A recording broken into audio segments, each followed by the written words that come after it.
똥 묻은 게 겨 묻은 게 나무란다라는 속담은 많이 들어봤을 것이다. 대한민국 삼권 분립의 주체인 입법부, 사법부, 행정부가 하나가 되었고 또 대다수 국민이 동조하여 행한 탄핵몰이가 그것이다. 누구를? 박근혜 대통령을 말이다. 속담과 왜 비교하는 것일까? 지금 입법부, 사법부, 행정부를 그리고 그때와 마찬가지로 대다수 국민이 이번 사태에 대하여 한 목소리를 내고 있고 왜 이런 사태가 발생한지에 대한 것은 생각하지 않고 있다고 생각되기 때문이다.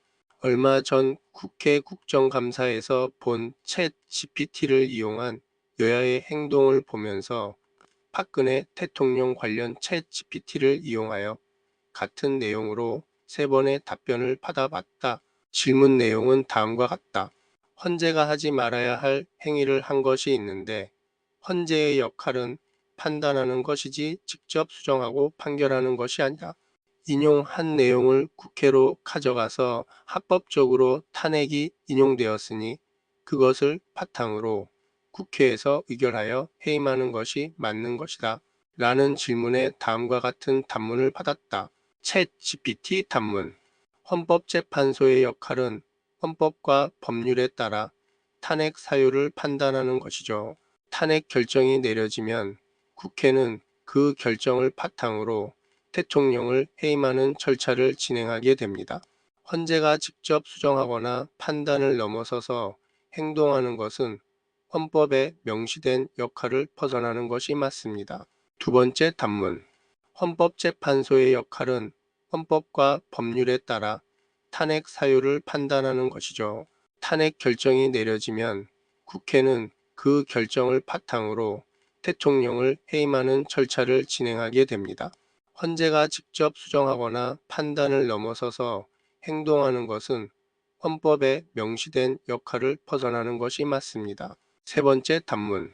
헌법재판소의 역할이 헌법의 해석 및 판단에 있다면 그 결론을 집행하는 것은 입법부나 행정부의 몫이라고 할 수 있죠.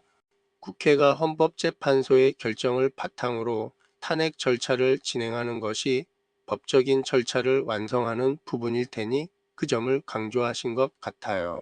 여기서 주장하는 것은 입법부 즉 국회가 탄핵을 결의하고 이것이 정당한지에 대한 법률 해석을 헌재의 판단을 받고 그 판단을 근거로 입법부인 국회에서 다시 게임 결의를 거쳐야 비로소 절차에 맞는 행위인 것인데 이것에 대하여 위 3부가 모두 알면서도 회피했다. 고 밖에 달리 생각할 게 없다. 이는 권한을 남용하여 대통령을 파면 해임한 것 아닌가?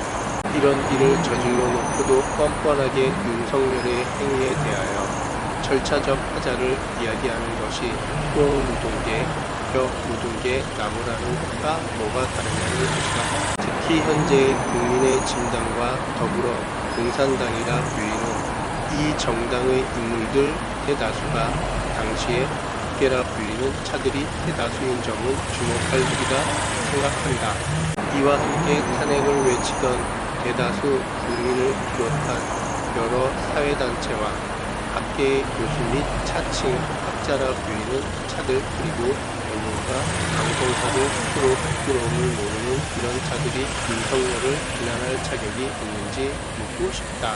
언론석은 유도 제대로 배지 못하고 왜 했는지 모르는 이해할 수 없는 윤석열의 명령 선포도 문제지만 자신들이 지난 과거에 자신들이 한 일들을 돌아보고 지금 윤석열에 대하여 손가락질 하던 욕을 하던 해야 하지 않을까? 절차적 하자 있는 탄핵을 주도한 더불어공산당과 국진당 그리고 국민과 여러 언론사, 방송사들, 시민단체, 노동조합 대민 요청은 스스로 먼저 반성하고 지금 더불어공산당이 하는 행위와 행태가 과연 누구를 위한 것인지 짚어보기 바란다. 이재명이라 불리는 사람과 그가 소속된 정당이 권력을 쥔다면 솔직히 북한보다 더한 독재를 할 것 같다는 우려가 느껴진다. 지금 더불어공산당과 이재명이라 불리는 자가 하는 것을 보면 말이다. 독재하던 자들이 지금 권력을 쥔 상태도 아닌 상태에서 국가를 좌지우지할 정도로 흔들어대는데 권력을 진다면 더하면 더했지 덜 할 거라 누가 장담할 수 있는지 묻고 싶다.